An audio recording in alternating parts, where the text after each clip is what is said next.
Okay, I'm not sure what happened. I just somehow totally lost my internet connection a minute ago, and so we're right at the end of the lesson. So let me just finish up by saying this.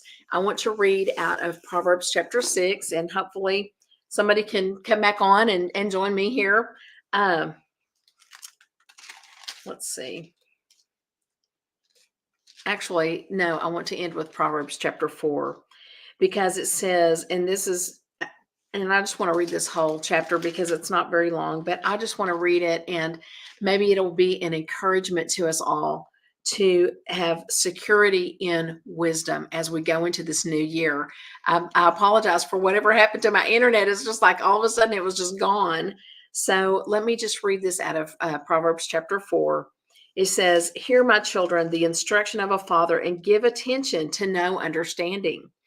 For I give you good doctrine. Do not forsake my law. When I was my father's son, tender and the only one in the sight of my mother, he also taught me and said to me, let your heart retain my words, keep my commands and live. Get wisdom, get understanding.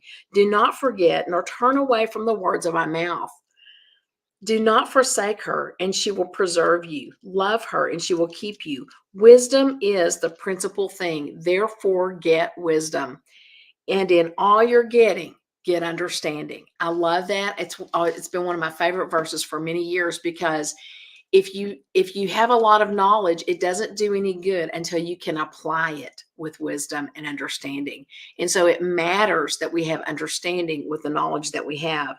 So he goes on and he says, exalt her, talking about wisdom, and she will promote you. She will bring you honor when you embrace her. She will place on your head an ornament of grace, a crown of glory she will deliver to you. Hear, my son, and receive my sayings, and the years of your life will be many. I have taught you in the way of wisdom. I have led you in right paths. When you walk, your steps will not be hindered, and when you run, you will not stumble. Take firm hold of instruction. Do not let go. Keep her, for she is your life. Do not enter the path of the wicked, and do not walk in the way of evil. Avoid it. Do not travel on it. Turn away from it and pass on, for they do not sleep unless they have done evil, and their sleep is taken away unless they make someone fall. For they eat the bread of wickedness and drink the wine of violence. But the path of the just is just like I'm sorry, but the path of the just is like the shining sun that shines ever brighter unto the perfect day. The way of the wicked is like darkness. They do not know what makes them stumble. So when you're walking wickedly, you don't even know why you're falling apart. You're just falling apart because you're walking in wickedness, is what he's saying. My son, give attention to my words. Incline your ear to my sayings. Do not let them depart from your eyes. Keep them in the midst of your heart, for they are life to those who find them and health to all their flesh. Keep your heart with all diligence, for out of it spring the issues of life. Put away from you a deceitful mouth, and put perverse lips far from you. Let your eyes look straight ahead, and your eyelids look right before you. Ponder the path of your feet, and let all your ways be established. Do not turn to the right or left. Remove your foot from evil. So he's saying, in all you're getting, in everything that you are going after, get wisdom and understanding. It doesn't matter how much knowledge you have if you don't know how to apply it. And so he's saying, when you're, and what I'm saying to us today is, when you look to this new year that's coming, when you look at the things that are within your heart, as you make resolutions, as you resolve within yourself, how am I going to live? Am I going to sprinkle grace with my words? Am I going to be resolved to live in the peace and the joy of the Lord? Am I going to walk in patience and peace and kindness and goodness and faithfulness and all of those things, all that fruit of the Spirit? Am I going to bear those forth and sprinkle everything that I say with grace? Am I going to make goals that bring glory and honor to the Lord? Am I going to be like the 5 wise virgins waiting for the return of the Lord? Am I going to be watching for him and waiting? And am I going to be ready? When the Lord comes back, is he going to find me engaged in things that bring glory and honor to him? That's what matters. How am I living my life? And what kind of goals am I setting for myself that will bring glory and honor to the Lord? And like I said earlier, I apologize. I don't know what happened to my internet. I just completely lost it, and I don't even know why. But all of that to say, we've looked at today. We finished up looking at Matthew 25, and it was verses 1 through 13. We looked at Proverbs chapter 4. We looked at the whole proverb, and Proverbs chapter 6. And let me look at these verses. It was starting with verse 6 through 11. I believe that's right. Yes, 6 through 11. And so you might want to look at those and just kind of read them for yourself and think, okay, what am I doing to prepare myself for what's to come? I've got to take care of the things that I know I can take care of. And I know that the imminent return of the Lord, it's there. He's going to return. And am I going to be ready when that happens? So that is our lesson for today. So I hope this is a good word for you again, to be ready for whatever you can prepare yourself for.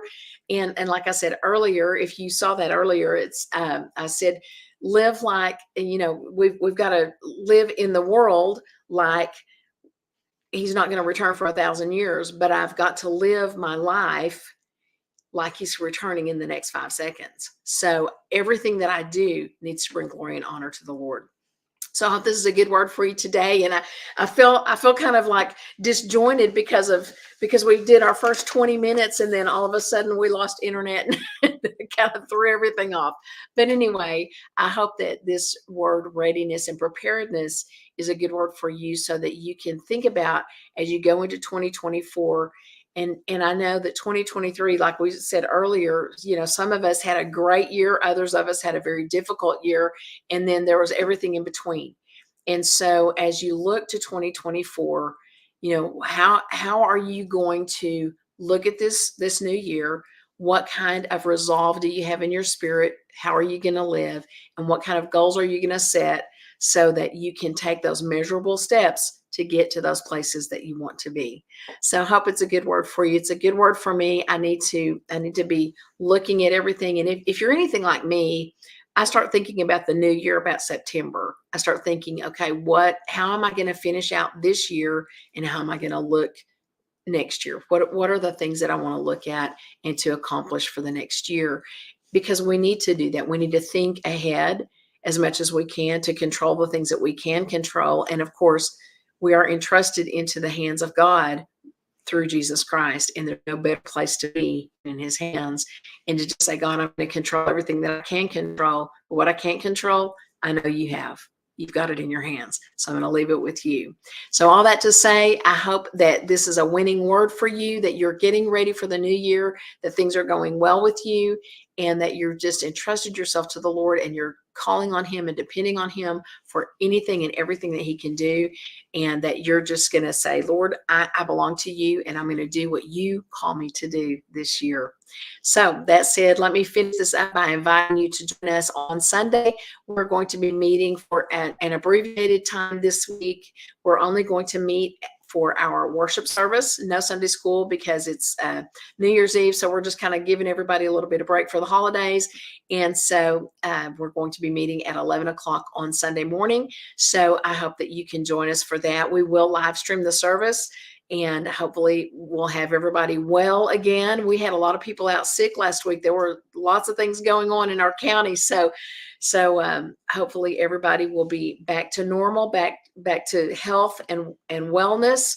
And so we're looking for that and trusting that the Lord will bring us all back together safely this coming Sunday. So again, that's at 11 o'clock Sunday morning. We will live stream the service if you're not in the Wellington area. If you are in the Wellington area, we would love for you to join us in person at 1000 Emerald Street there in Wellington, Texas. So I hope that this is a good word for you to be ready for whatever comes your way and to be ready for the return of the Lord and to be caught up with him in the air. So have a great day, a great week, and I will see you Sunday morning. Have a great week. See you then.